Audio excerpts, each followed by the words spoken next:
천만금보다 값진 그리스도의 보혈로 우리를 값주고 사셔서 구원하여 주신 주님의 은혜를 생각하고 이제부터 오직 주님의 뜻을 받들어 살아가는 그런 믿음의 자녀들이 다 되시기를 주님의 이름으로 축원합니다. 많은 사람들이 행복하게 사는 것을 인생의 목표로 삼고 있습니다. 행복하게 살겠다고 열심히 일하고 또 행복하게 살려고 지금 당장은 참고 견디고 있다 합니다.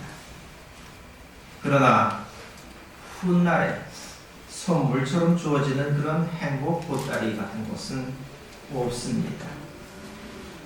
우리가 삶에서 순간순간 느끼는 행복한 감정들 그 자체가 이미 선물로 주어진 것입니다.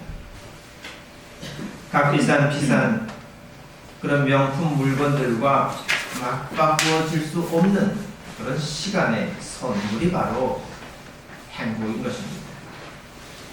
그런데 이런 행복감도 때로는 그 감정에 우리가 속고 있는 것이다 하는 연구들이 있습니다.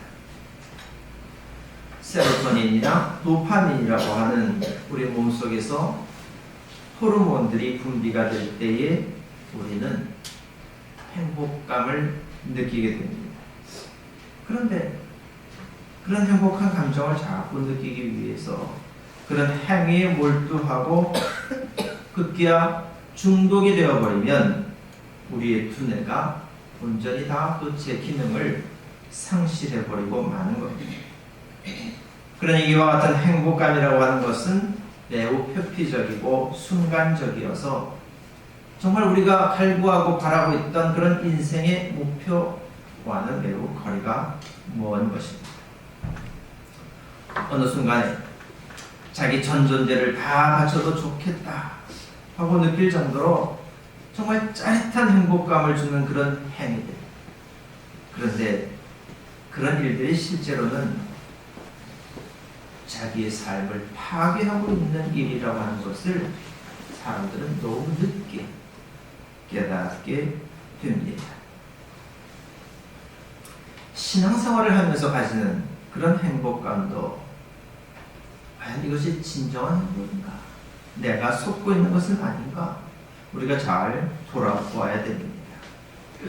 신앙은 어떤 순간에든지 의심을 경계하고 확신을 가지라고 촉구하고 있지만은, 그러나 어리석은 확신에 매몰되기보다는 의심의 지각이 명료하게 깨어있는 것이 훨씬 더 낫습니다. 옛날 십자군 전쟁이나 나치의 학살 행위들은 다 자기 믿음의 확신에서부터 비롯된 일들이었습니다. 하나님께서 요구하시는 것은 사람의 생각과 다른 하나님의 생각에 비추어서 언제든지 자기를 의심하고 자기가 붙잡고 있던 그런 자기 확신에서부터 돌이키는 것입니다. 자기에게 행복감을 주고, 그래서 이것이야말로 하나님이 주신 은혜다 라고 확신했었던 그런 일들에 대해서조차도 우리가 방심해서는 안 될 이유가 바로 여기에 있는 것입니다. 돌이키는 것. 돌이킴이 바로 신앙의 핵심입니다. 돌이키지 못하는 사람은 그 마음속에 의심은 없을지라도 멸망 가운데 확신을 가지고 그 멸망길로 달려가고 있는 것입니다. 다윗은 노래하기를, 내가 입을 다물고 나의 죄를 고백하지 않았을 때에는 온종일 끊임없는 신음으로 내 뼈가 녹아내렸다 하였습니다. 다윗은 자기의 죄를 알고 그때마다 정직하게 회개하고 돌이키기를 힘썼기 때문에 평생토록 하나님의 은혜를 잊고 살았습니다. 늘 우리를 새롭게 하시고 인생의 새로운 지평으로 안내해 주시는 그런 주님의 은혜를 찾아서 오늘도 회개하고 돌이키고 그리하여 거듭나는 그런 여러분들이 되시기를 간절히 축원합니다. 모세가 죽은 후에 여호수아가 이스라엘의 지도자가 되었습니다. 40여 년에 걸친 출애굽의 긴 여정을 끝내고 그 앞을 가로막고 있던 요단강을 마침내 건너서 약속의 땅으로 당도하게 되었습니다. 그때 하나님께서는 이스라엘 백성들에게 다시 할 일을 행해라 하고 여호수아에게 명령하셨습니다. 광야를 지나는 동안 조상들은 다 죽었고 그 여정 가운데 태어난 후손들은 아무도 할례를 받지 않았었기 때문이었습니다. 길갈이라고 하는 곳에 진을 쳤던 백성들은 그곳에서 모두가 다 할례를 받았고 또 마침 정월절 나흘날이 되어서 모든 백성들이 함께 유월절을 지켰습니다. 하나님께서는 이렇게 해서 이스라엘이 이집트에서 받은 수치를 다 굴려서 없애버리셨다 하고 말씀하셨습니다. 굴려서 없애버리셨다 했기 때문에 사람들은 그곳 이름을 길갈이다, 굴려버렸다 하는 이름으로 부르게 되었습니다.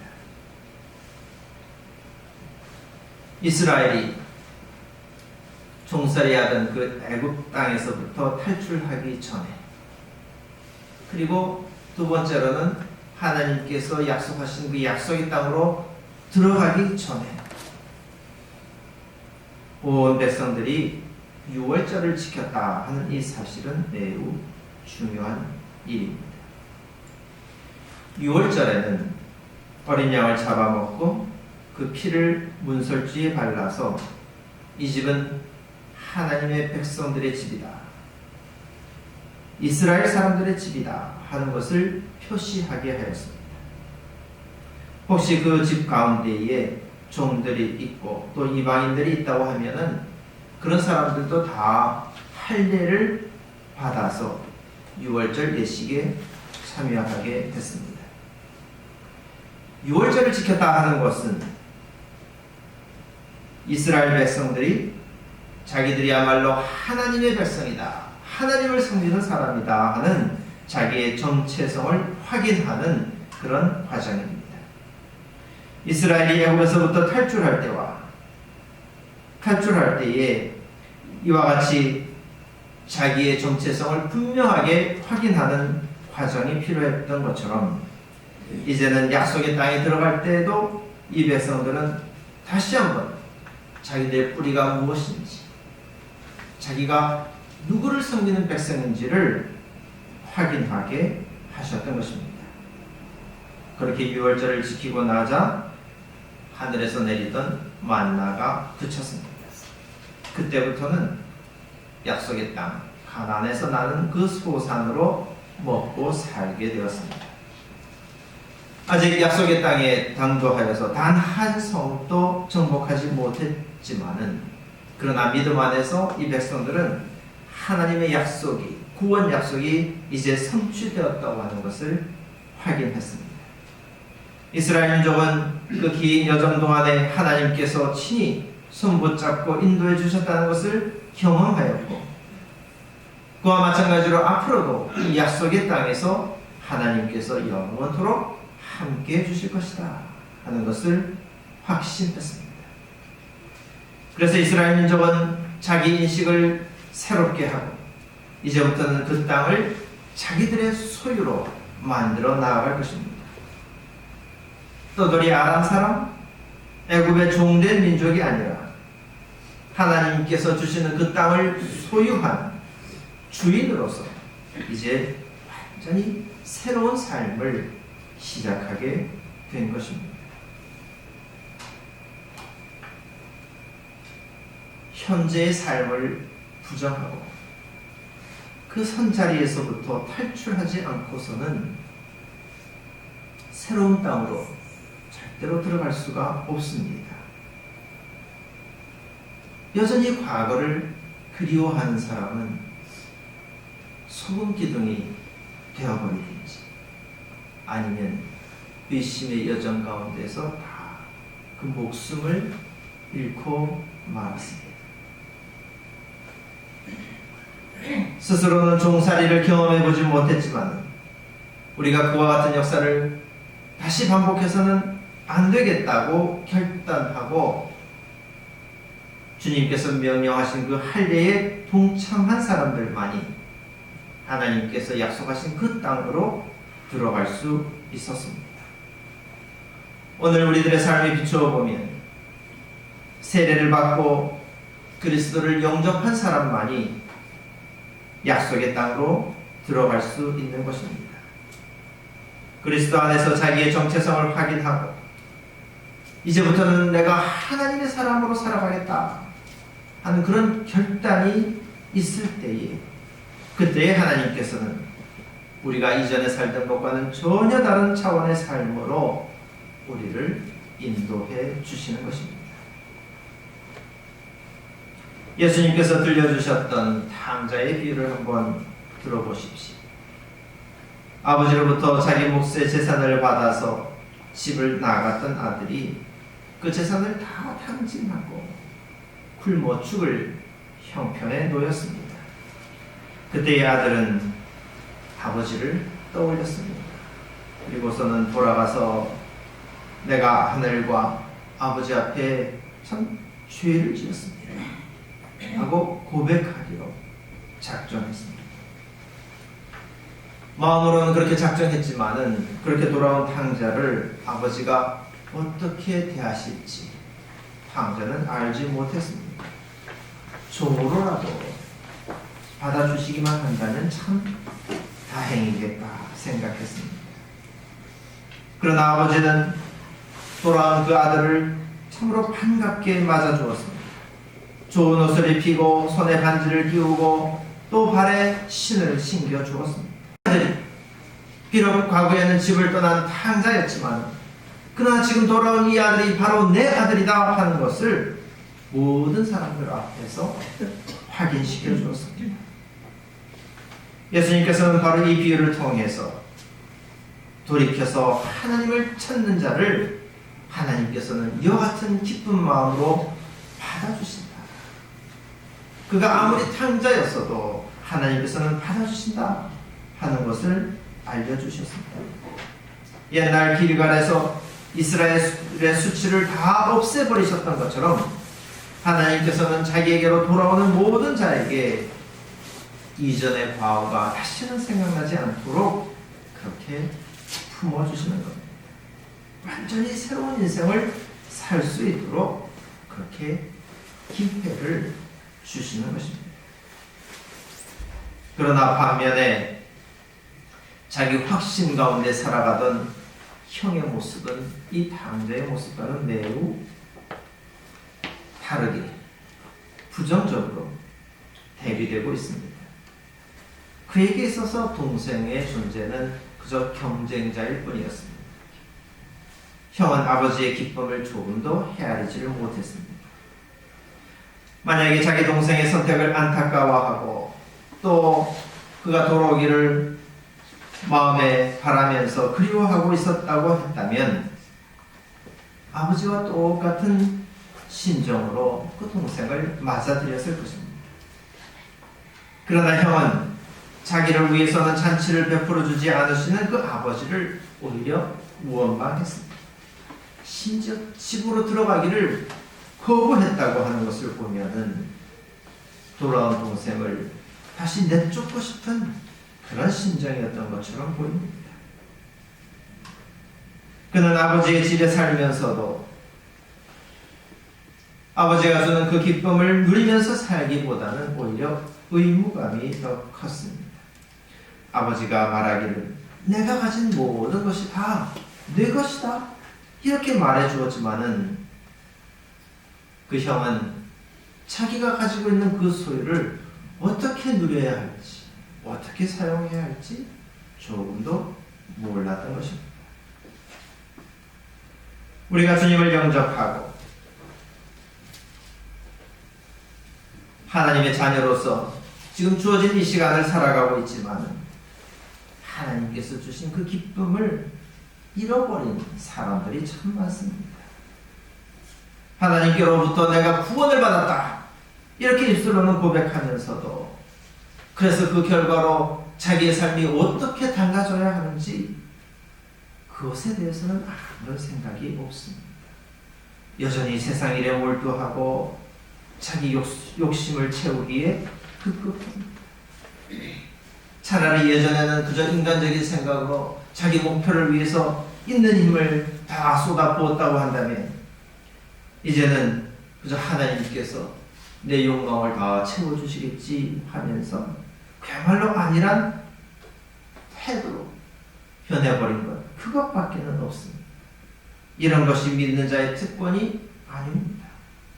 이것이 하나님께서 우리를 이끌어서 살게 하여 주시는 새 하늘, 새 땅 그런 약속의 삶이 결코 아닌 겁니다. 바울 사도는 이르기를 하나님께서 우리에게 화해의 직분을 맡겨주셨다 하였습니다. 이것은 곧 온 세상 사람들을 하나님께로 이끌어서 하나님의 자녀로서의 그 자격을 회복하도록 도와주는 그런 일입니다. 돌아온 탕자를 불편해하는 그런 형이 아니라 동구바까지 나아가서 그 아들이 돌아오기를 기다리는 그런 아버지의 마음을 품고서 살아가는 것입니다.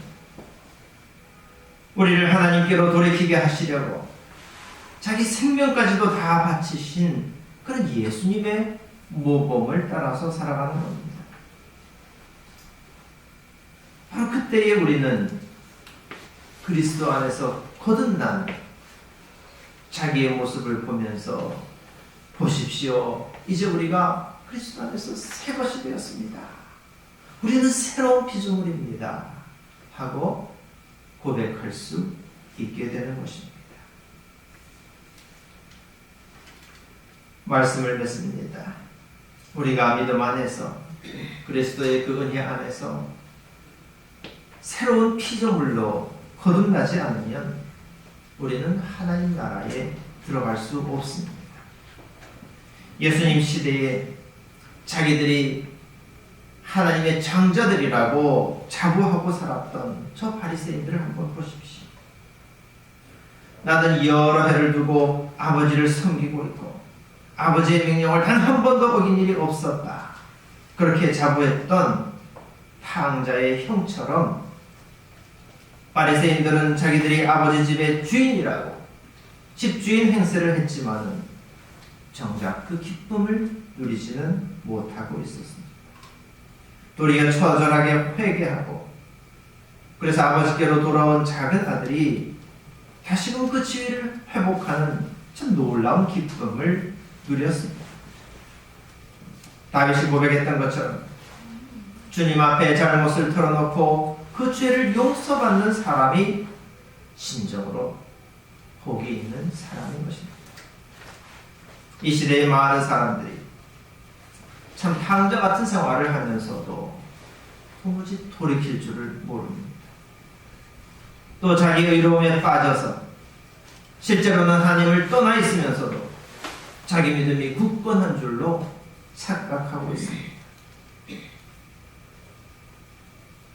그 심령 안에 그리스도의 사랑이 깃들어 있지 않은 사람은 회개해야 됩니다. 아직도 육신의 잣대로 세상을 바라보는 사람은 자기 생각을 고쳐야 됩니다.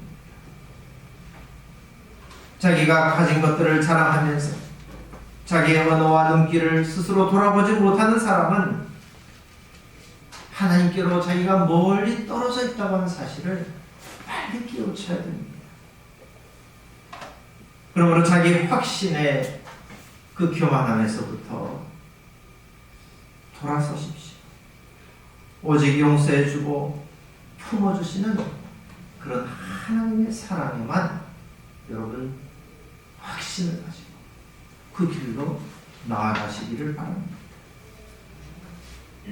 하나님께서 초대해 주시는 저 새 하늘 새 땅으로 나아가기 전에 자기를 돌아보고 하나님의 자녀로서의 자기 정체성을 분명하게 확인하고 돌이키는 시간을 가지시기를 바랍니다. 그리스도의 사랑 안에서 완전히 새롭게 된 피조물로서 그리고 이 땅에서 화해의 직분을 맡은 그리스도의 사자로서 이제는 아버지의 기쁨도 함께 누리는 참으로 복된 인생을 살아가시기를 우리 주님의 이름으로 축원합니다. 기도하겠습니다. 자비로우신 하나님, 우리를 주님의 자녀로 삼아 주시어서 이 세상과 다른 기쁨을 누리게 해 주시니 감사드립니다. 주님의 나라가 우리의 소유가 된 것을 우리가 진심으로 깨닫고 감사하고 기뻐하며 살아가게 하여 주시옵소서. 여전히 세상의 잣대로 남들을 바라보고 또 세상 근심과 또 욕심에 얽매여 살아가는 어리석은 저희들이 되지 아니하도록 돌이켜서 주님께로 돌아가기를 결단하는 저희들이 되게 하여 주시옵소서. 우리들이 세상에 소유된 종들이 아니라 하나님의 소유된 하나님 나라의 장자들이라고 하는 것을 다시 한번 확인하면서 오직 주님의 뜻에 순종하며 살아가는 믿음의 자녀들이 다 되도록 인도하여 주시옵소서. 예수 그리스도 이름으로 기도하옵나이다. 아멘. 사도신경으로 우리의 신앙을 고백하겠습니다. 전능하사 천지를 만드신 하나님 아버지를 내가 믿사오며 그 외아들 우리 주 예수 그리스도를 믿사오니 이는 성령으로 잉태하사 동정녀 마리아에게 나시고 본디오 빌라도에게 고난을 받으사 십자가에 못 박혀 죽으시고